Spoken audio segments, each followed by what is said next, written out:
Chris Mackowski for Emerging Civil War, following in the footsteps of the armies for the 155th anniversary of the Overland Campaign. It is now May 24th, 2019, so 155 years ago in 1864, Robert E. Lee had a significant problem on his hands. On the 23rd, he had Federals cross off to the west at Jericho Mills, several miles in that direction, and he had them cross right in front of him at the Chesterfield Bridge, which is just down this old road trace. I'm standing on the remains of the old Telegraph Road.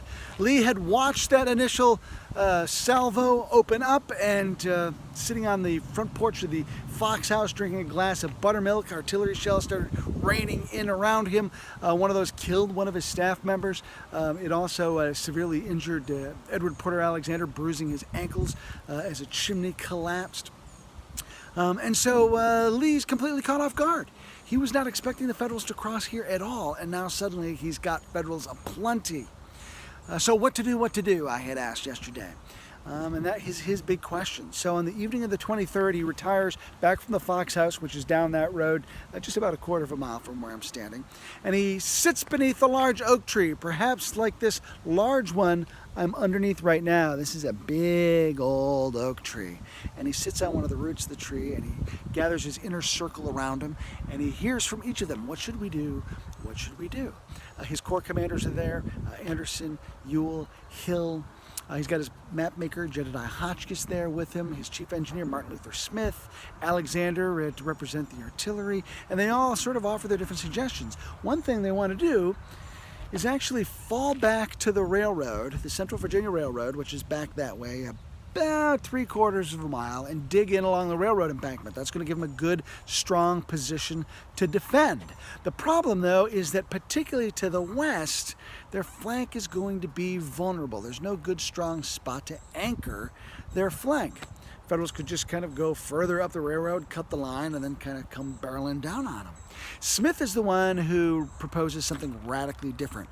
What he says is, let's take advantage of the topographical dominance that the riverbank offers us. So instead of a good strong east-west line along the railroad, or roughly east-west, what he wants to do is actually extend the line up to the river, anchor it there at a place called Ox Ford, which through the magic of technology we'll go visit in just a second, and then extend the other leg down and anchor it on a stream just a couple miles to the west of here. Then he's going to be able to extend the line along the railroad as planned and defend Hanover Junction, that very important rail line. So let's, again, through the magic of technology, visit some of these spots so we can get a clearer sense of what that Confederate line is going to look like. Lee's right flank is going to be anchored by Richard Ewell. It's going to extend over here to Hanover Junction. This is the crucial rail yard that Lee has to have for supplies. It connects the Central Virginia Railroad with the Richmond, Fredericksburg, and Potomac Railroad. So it's been a key supply spot for Lee. Still used today, as you can probably hear from some of the locomotives moving around in the background. There are earthworks that are off in the woods, off in that direction, extending up in a refused L as the complete right flank of Ewell's position. Off in that direction, there was some swamps and marshy areas that would help protect Lee's extreme right. And then the line's going to push off in that direction and connect with Anderson's line, which is going to come down from Ox Ford. One of the coolest places on the north end of Battlefield, tucked away on private property, so please don't go pounding around for it, is the spot where Anderson's line links up with Ewell's. And what I like about it so much is you can see written on the landscape the suggestion to reconfigure the line according to Smith's new plan. So heading off behind me in that direction is the original Confederate line. It parallels the railroad, which is about a half a mile to my right. But giving up that plan and anchoring instead on Ox Ford, the Confederates dig a new position, and now you can see a set of works going off in that direction. So I'm standing on the apex of the old and new Confederate line, and then as we kind of went off toward the camera in that direction, Richard Ewell's line is going to extend to protect Hanover Junction. So you've got written on the landscape this brilliant idea by Smith, still preserved for people to see. Because this is where the two lines come together, potentially weak spot, so there are just some massive artillery lunettes in this area to help fortify the juncture of those two positions.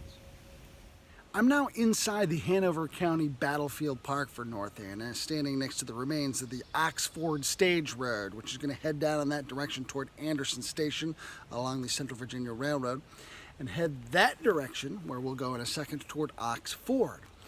Lee's left flank is going to be anchored along this carriage road.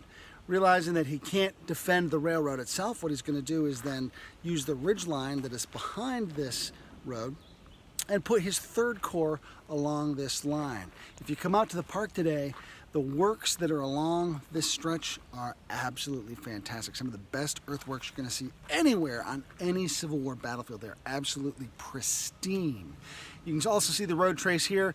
The park's path will parallel and supersede this road as it heads up to the ford where we are going now.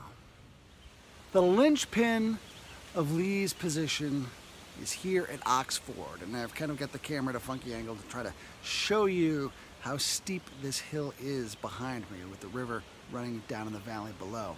The actual ford is off in that direction. The carriage road comes up and winds its way around the embankment. The genius of this position is that as the 5th Corps continues to advance from Jericho Mills, it doesn't find any sort of resistance at all. In fact, Governor K. Warren thinks that the Confederates have retreated all the way to the South Anna River, some 10 miles to the south. Meanwhile, along the Telegraph Road, Hancock is beginning his advance from the Chesterfield Bridge, using the road kind of as his axis of advance. He finds some Confederate skirmishers, but he thinks it's the rear guard trying to slow him. It's here at Ox Ford that Ambrose Burnside, under orders to cross, get to the South Anna River and get to the south bank of the South Anna River by dusk, Burnside discovers that the Confederates haven't gone anywhere. He runs into significant opposition from Confederate artillery, as well as some infantry posted down along the river itself. He can't even get to the south bank of the North Anna River. And so as he sends reports back to Grant, as Hancock then advances and discovers that there are actually some Confederates posted along the railroad, he runs into Ewell's line. The Confederates there haven't really gone anywhere either. And off to the west, Warren's just like, yeah, all right, fine.